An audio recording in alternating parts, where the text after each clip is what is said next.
증권사들이 저금리 시절 투자한 해외 부동산들이 무더기 부실로 돌아오고 있습니다.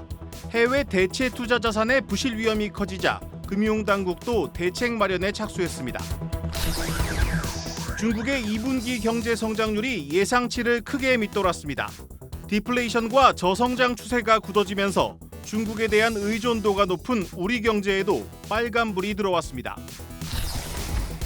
올해 상반기 기록적인 랠리를 기록했던 뉴욕 증시가 실적 시즌을 맞아 시험대에 올랐습니다. 기업들의 실적이 높아진 눈높이를 만족시키지 못할 경우 고평가 논란을 피하기 어려울 전망입니다. 유례없는 집중호우로 축구장 2만 8천여 개에 달하는 면적의 농지에서 농축산물 피해가 발생했습니다. 가뜩이나 오른 밥상 물가가 더 치솟을 것이란 우려가 나오고 있습니다.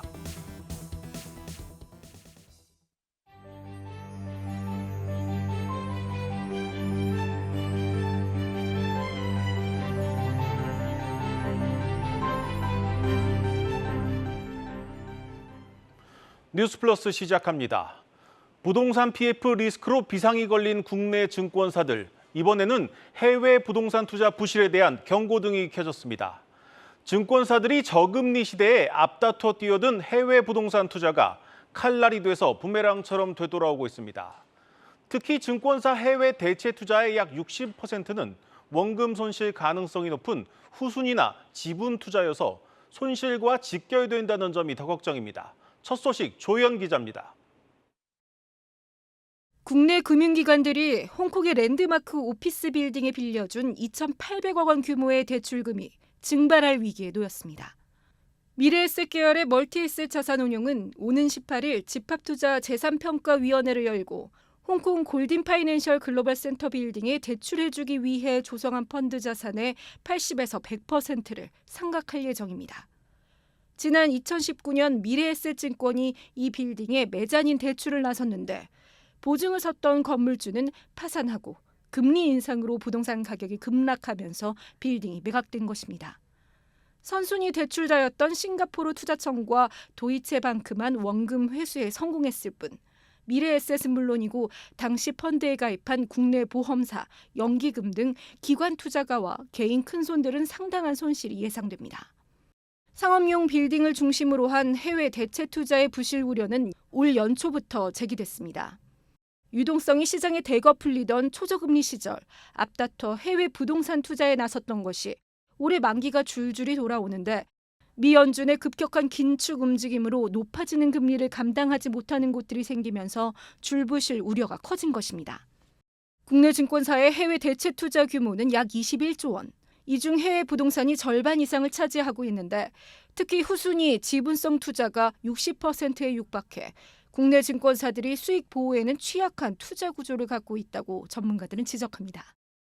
대체 투자가 가지고 있는 가장 큰 문제점이 투자를 갖다 집행했던 그 실무자들은 아마 그 증권사를 떠나 있을 가능성이 제일 높을 겁니다. 약간의 모랄 해저드가 있을 수 있는 거 아니냐. 조금 더 과잉 투자가 이루어질 가능성이 해외 부동산에 대한 익스포저가 큰 곳은 자본 규모가 큰 대형 증권사들로 특히 초대형사가 고위험 지역과 물건 비중이 35%를 차지하고 있어 손실 흡수력과 유동성 확충에 대한 필요성이 강조됩니다.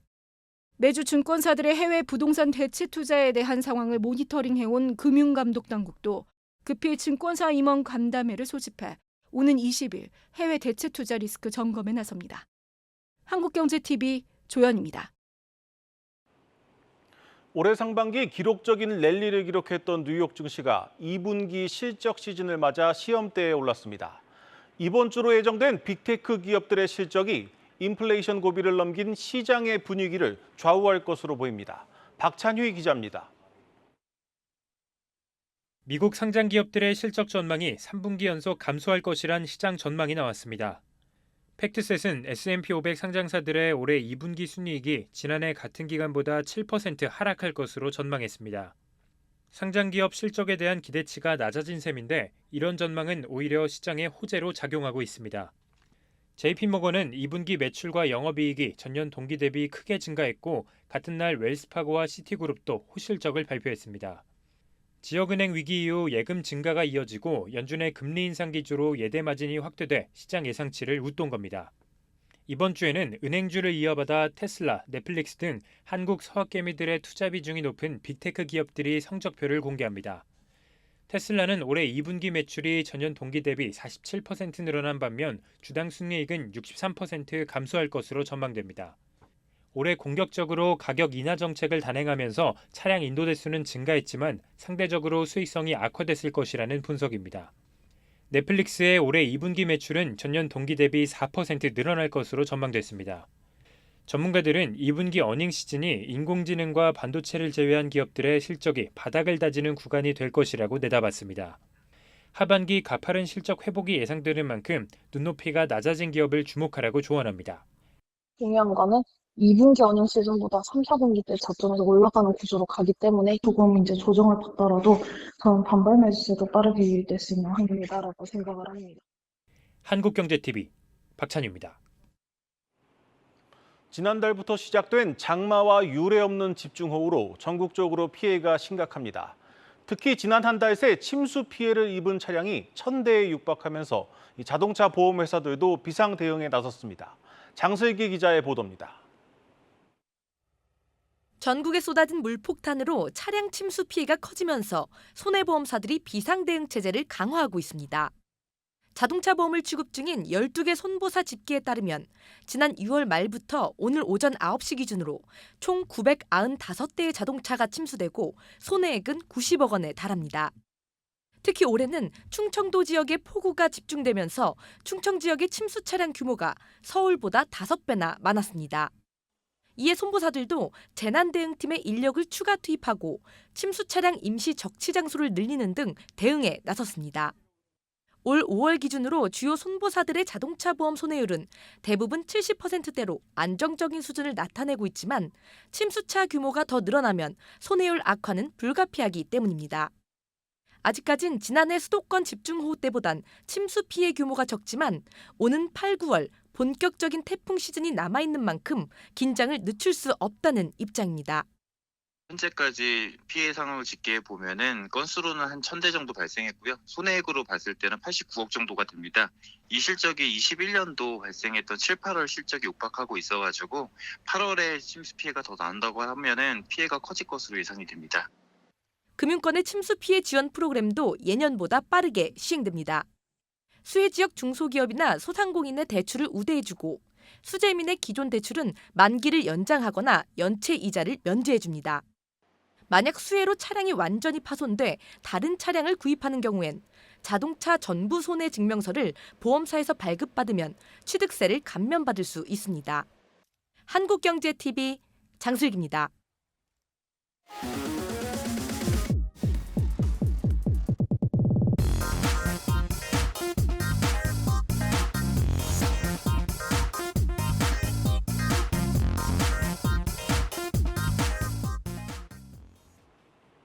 이슈 플러스 시간입니다. 산업부 이지효 기자 나왔습니다.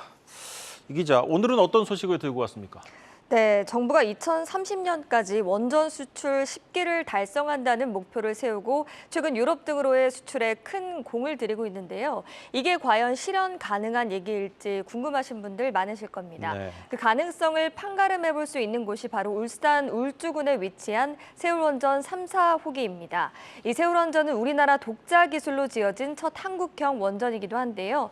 공사 막바지에 다다른 건설 현장을 제가 직접 다녀왔는데 취재한 내용을 바탕으로 우리나라의 원전 경쟁력 한번 짚어보겠습니다. 네, 지난주에 현장을 직접 다녀왔는데 이 세울 원전 3, 4호기 공사는 현재 어느 정도 진행된 상황입니까? 네, 현재 88%가량 건설이 좀 완료가 네. 됐다고 합니다. 겉으로 봤을 때는 이게 다 지어진 게 아닌가 싶을 정도로 조금 완성도 있는 모습이었는데요.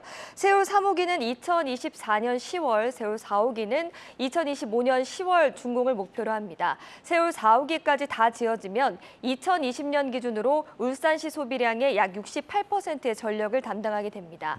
지금 영상에 나오는 곳을 제가 직접 전망대에서 조금 둘러봤는데요. 있는데요. 한눈에 다 들어오지 않을 정도로 세월 3, 4호기가 들어설 부지가 굉장히 넓었습니다. 건설 부지만 축구장으로 치면 360개를 모아놓은 크기라고 하고요.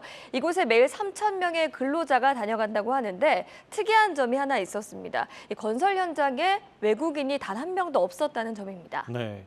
외국인이 단 한 명도 없다. 그러니까 매일 3,000명이 넘는 근로자 중에 한 명도 없다면 뭐 이유가 있다는 건데 왜 그런 겁니까? 네, 일단 제가 현장 관계자에게 조금 물어보니까 원전 기술이 유출되는 것을 막기 위해서다 이렇게 네. 좀 설명을 했습니다. 세울 원전은 한국형 원전인 APR 1400 노형으로만 이루어졌습니다. APR 노형은 기존에 비해서 설비 용량이나 또 설계 수명이 대폭 개선됐고요. 또 웨스팅하우스 등 해외 원천 기술사의 도움 없이 독자적으로 개발한 국내 원전이기도 합니다.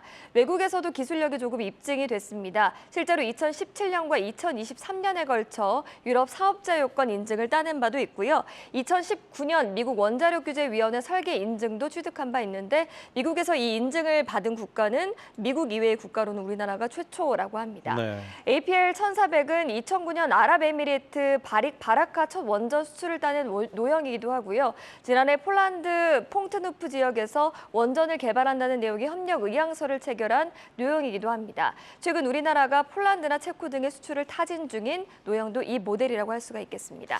그렇다면 기존에는 우리 기술로 개발한 원전이 없었습니까? 네, 기존에도 있었는데 네. 기존보다 조금 더 개발된 모델이라고 볼 수가 네. 있겠습니다.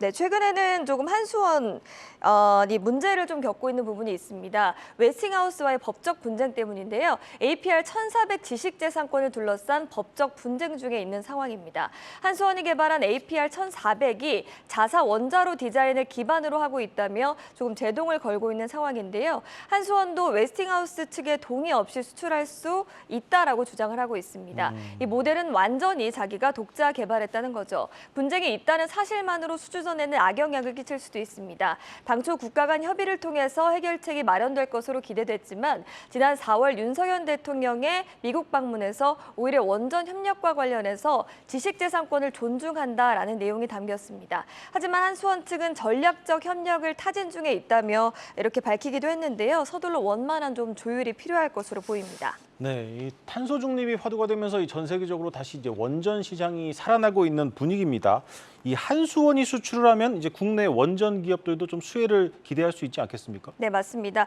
원전은 보통 턴키 방식으로 조금 수출이 이루어지곤 하는데요. 쉽게 말해서 이 설계부터 원자로 등 설비 또 시공까지 한 번에 맡는다는 겁니다. 한수원이 수주한 사업에 다른 기업이 하도급 형태로 들어오게 되는 거죠. 세월 3, 4호기 역시 한수원을 중심으로 여러 국내 기업과 함께 건설 중인데요. 두산 에너빌리티는 원자로 설비와 터빈 발전기 등을 맡았고 시공은 삼성물산과 두산 에너빌리티 또 한화건설 컨소시엄이 수행 중인 상황입니다.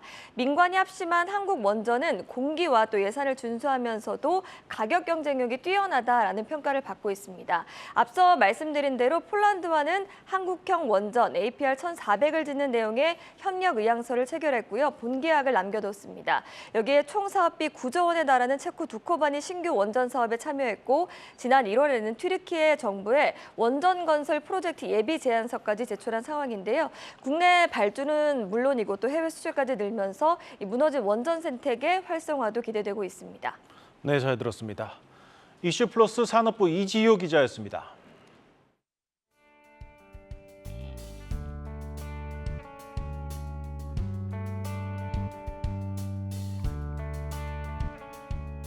성장 솔루션이 소상공인 여러분의 성공 창업부터 사업 확장까지의 전 여정과 함께할 수 있기를 기대합니다. 신한카드는 취약계층과의 상생금융을 위해 유동성 지원과 재무부담 완화에 총 4천억 원을 지원하도록 하겠습니다.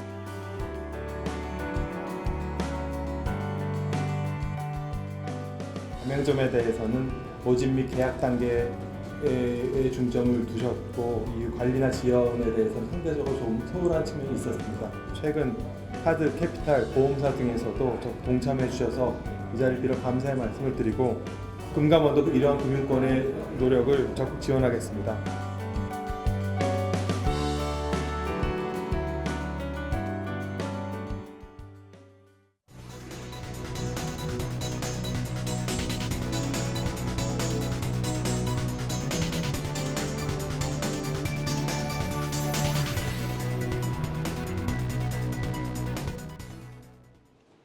마켓플러스입니다. 첫 번째 이슈, 질서 있는 침체 중입니다. 중국의 경기 부진이 세계 경제 전망을 어둡게 하고 있습니다. 문제는 리오프닝 효과는 이미 끝났고 미중 갈등도 여전하다는 겁니다. 증권가에선 일본식 장기 불황 경고도 나옵니다. 중국의 2분기 GDP 성장률은 6.3%입니다. 값 자체로는 2년 만에 가장 높습니다. 하지만 최고 7.3%까지 내다봤던 시장 예측과 비교하면 크게 못 미칩니다. 지난해 2분기 성장률이 0.4%였던 점을 놓고 보면 기저효과도 없었다는 뜻입니다.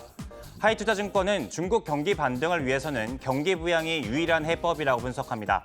다만 대규모 경기 부양책을 안 하는 것이 아니라 못하는 것일 수도 있다는 지적인데요.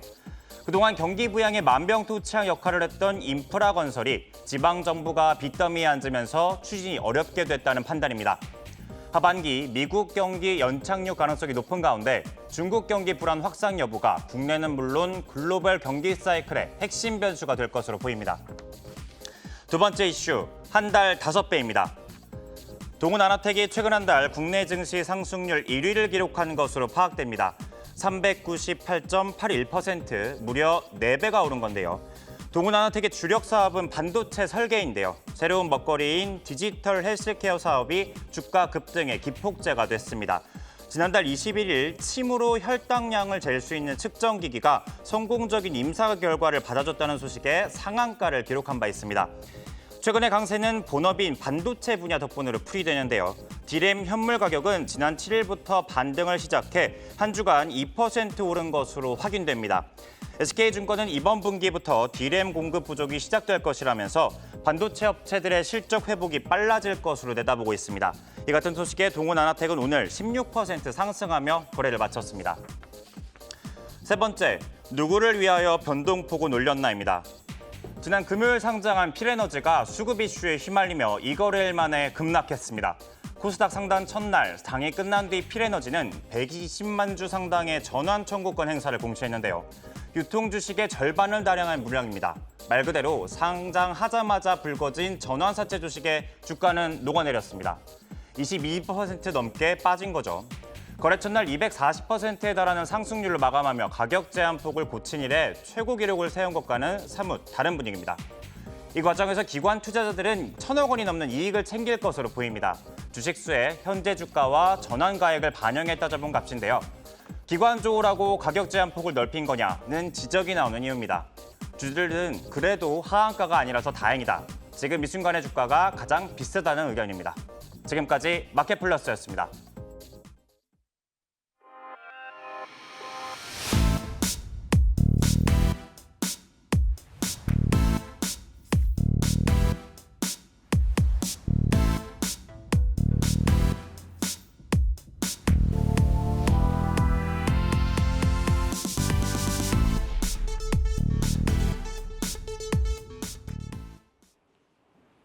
역대급 실적 부진에 시달리고 있는 한샘이 1년여 만에 수장을 바꾸는 초강수를 뒀습니다. 한샘을 인수한 사모펀드 출신의 새 대표가 선임됐는데 분위기를 반전시킬 수 있을지 관심이 쏠리고 있습니다. 방서우 기자입니다. 다음 달 1일부로 한샘의 새 수장으로 오는 김유진 IMM 오퍼레이션즈 본부장은 업계에서 특급 소방수로 통합니다. 지난 2009년 IMM 프라이빗 에쿼티에 합류한 이후 할리스 F&B, 레진 코믹스, 테림 포장 등의 인수합병 거래를 주도했는데 통상 3년에서 5년 내에 투자금 회수 방안을 찾는 사모펀드 출신 대표 중에서도 기업 수익성 개선 성과가 두드러지기 때문입니다. 실제로 김유진 신임 대표가 지난 2017년부터 이끌었던 할리스 F&B의 경우 매출이 3배 가까이 늘었고 미샤를 운영하는 에이블 CNC 역시 2021년부터 대표를 맡은 뒤 반년 만에 흑자로 돌아섰습니다. 한샘 최대 주주인 IMM 프라이빗 에쿼티는 김 신임 대표의 이 같은 경영 능력이 위기의 한샘에 시급하다고 봤습니다.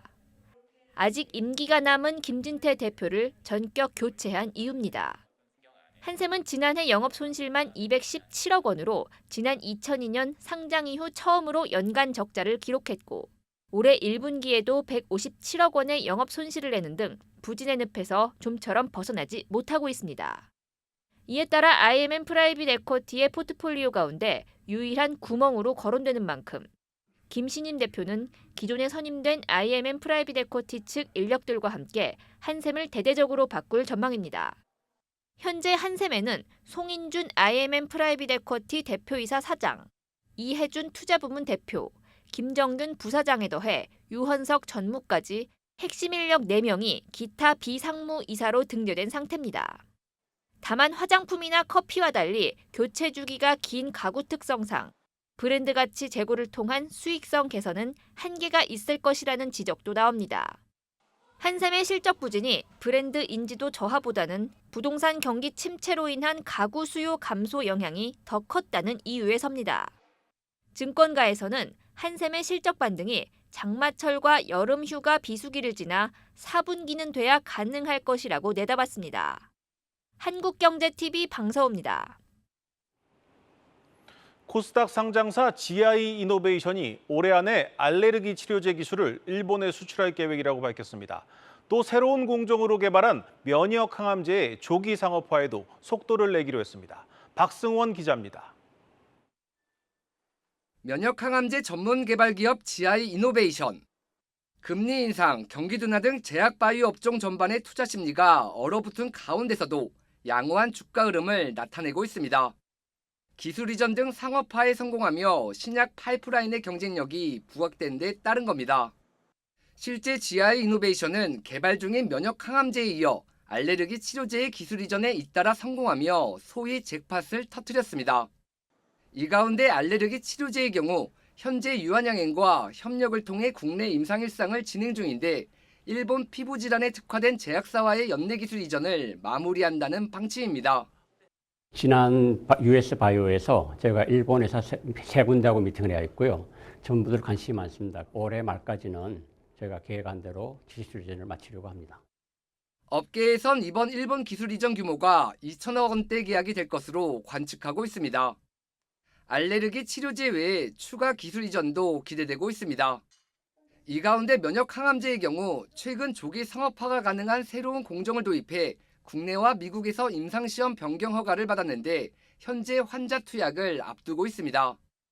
경쟁사 대비 3배 높은 효과를 나타낸 새로운 신약 후보인 대사 면역 항암제 역시 내년 상반기 임상시험 계획 신청에 나서며 상업화에 속도를 낸다는 방침입니다. 최근에 이번에 101에 개선된 제법으로 해서 101A를 저희가 식약처에 임상 변경 승인을 받았습니다. 그건 훨씬 경제성도 좋아지고 또 임상 결과가 더 좋을 거라고 기대를 하고 있어서 새로운 개념의 면역 대사 항암제고요. 내년 중반에 저희가 IND를 임상 승인을 신청하려고 합니다. 바이오 혹한기에도 불구하고 기술력을 앞세워 증시 입성에 성공한 GI 이노베이션. 앞서 2건의 기술 이전에 이어 향후 5년간 5건의 추가 기술 이전을 성사시킨다는 목표입니다. 한국경제TV 박승원입니다. 금융당국이 국내 금융회사들이 해외 진출을 할 때 걸림돌이었던 자회사 소유 규제를 대폭 완화합니다. 해외 현지의 법이 허용한다면 은행들은 다양한 사업을 하는 비금융 자회사를 인수할 수 있고 반대로 보험사는 해외 은행을 인수할 수 있는 길이 열리게 됩니다. 신용훈 기자입니다. 그동안 은행은 다른 회사의 지분 15% 이상을 보유할 수 없고 금융업이나 관련 업종의 자회사만 소유할 수 있다는 규제가 해외에서도 적용돼 왔습니다. 때문에 막상 해외에 진출하더라도 국내법에 가로막혀 제대로 된 투자나 시장 확대가 어려웠던 것이 현실입니다. 정부는 은행과 보험, 여전사, 핀테크 회사가 해외 금융회사와 비금융회사를 소유할 수 있도록 빗장을 푼다는 방침입니다. 국내 적용을 전제로 만들어진 규제는 현지 법이 허용하는 범위 내에서 해외에서는 적용되지 않도록 하는 등 해외에서의 규제 적용이 합리적으로 이루어질 수 있도록 개선 방안을 마련했습니다. 이와 함께 은행 지주와 자회사 간 자금 지원 한도도 완화되고 해외 자회사의 담보 제공도 가능해집니다. 해외 법인 등 진출 초기 자금 부족으로 현지 시장 확대가 제한됐던 문제를 해소할 수 있을 것으로 전망됩니다. 또 해외 현지 법인이 인수금융을 취급할 때 100%로 적용돼 온 순자본 비율 위험값은 낮아지고 그동안 조사와 업무 연락만 가능했던 현지 사무소도 지점처럼 영업을 할 수 있게 됩니다. 정부는 올 하반기 관련 법령을 개정하는 한편 금융사의 해외 진출을 지원하기 위한 방안도 발표할 계획입니다. 한국경제TV 신용훈입니다. 뉴스플러스 오늘 준비한 순서는 여기까지입니다. 시청해 주신 여러분 고맙습니다.